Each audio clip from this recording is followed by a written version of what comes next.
ನಮಸ್ಕಾರ ಎಲ್ಲರಿಗೂ. ನಾನು ಆಶಾ. ಅಡುಗೆ ಆ್ಯಂಡ್ ಆರ್ಟ್ಸ್ ಚಾನಲ್ಗೆ ನಿಮಗೆಲ್ಲರಿಗೂ ಸ್ವಾಗತ.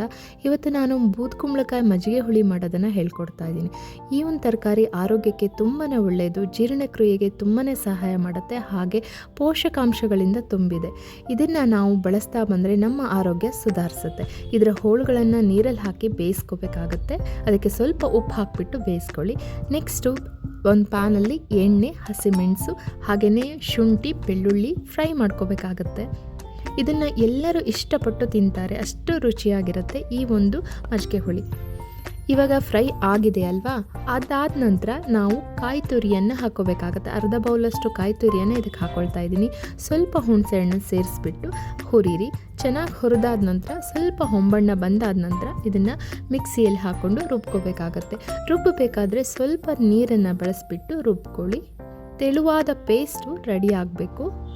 ಅದಾದ ನಂತರ ನಾವಿಲ್ಲಿ ಬೆಂದಿರುವಂತಹ ತರಕಾರಿಯನ್ನು ಹಾಕ್ಕೊಳ್ತಾ ಇದ್ದೀನಿ. ಬೂದ್ಕುಂಬಳಕಾಯಿ ಹೆಚ್ಕೊಂಡಿದ್ನಲ್ಲ ಅದನ್ನು ಹಾಕ್ಕೊಳ್ತಾ ಇದ್ದೀನಿ. ಅದರ ಜೊತೆಗೆ ರುಬ್ಬಿರುವಂಥದ್ದನ್ನು ಕೂಡ ಸೇರಿಸ್ಕೊಳ್ತಾ ಇದ್ದೀನಿ. ಹಾಗೆ ಮಜ್ಜಿಗೆಯನ್ನು ಹಾಕ್ಕೊಳ್ತಾ ಇದ್ದೀನಿ.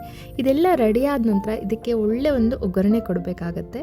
ಅದಕ್ಕೆ 1 ಸ್ಪೂನ್ ಆಗುವಷ್ಟು ಎಣ್ಣೆ, 1/4 ಟೀ ಸ್ಪೂನ್ ಆಗುವಷ್ಟು ಸಾಸಿವೆ, 1/4 ಟೀ ಸ್ಪೂನ್ ಆಗುವಷ್ಟು ಉದ್ದಿನಬೇಳೆ, ಹಾಗೆ 2 ರಿಂದ 3 ಒಣ ಮೆಣಸು, ಅರ್ಧ ಟೀ ಸ್ಪೂನಷ್ಟು ಜೀರಿಗೆ ಹಾಕ್ಕೊಳ್ಳಿ.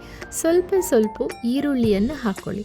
ಅದಾದ ನಂತರ ಫ್ರೈ ಮಾಡ್ಕೊಳ್ಳಿ. ಸ್ವಲ್ಪ ಕರಿಬೇವನ್ನು ಹಾಕಿಬಿಟ್ಟು ಫ್ರೈ ಮಾಡಿಕೊಂಡ್ರೆ ಒಳ್ಳೆ ಕಲರ್ ಬರಬೇಕು, ಹೊಂಬಣ್ಣ ಬರಬೇಕು. ಅದಾದ ನಂತರ ಇವಾಗ ಒಗ್ಗರಣೆ ರೆಡಿಯಾಗಿದೆ. ಒಗ್ಗರಣೆಗೆ ಇದನ್ನು ಮಿಕ್ಸ್ ಮಾಡ್ಕೊಳ್ತಾ ಇದ್ದೀನಿ. ಒಳ್ಳೆ ಘಮ ಅಂತ ವಾಸನೆ ಬರ್ತಾ ಇರುತ್ತೆ. ಊಟ ಕೂಡ ತುಂಬ ಇಷ್ಟ ಆಗುತ್ತೆ ಎಲ್ಲರಿಗೂ, ಹಾಗೆ ಆರೋಗ್ಯ ಕೂಡ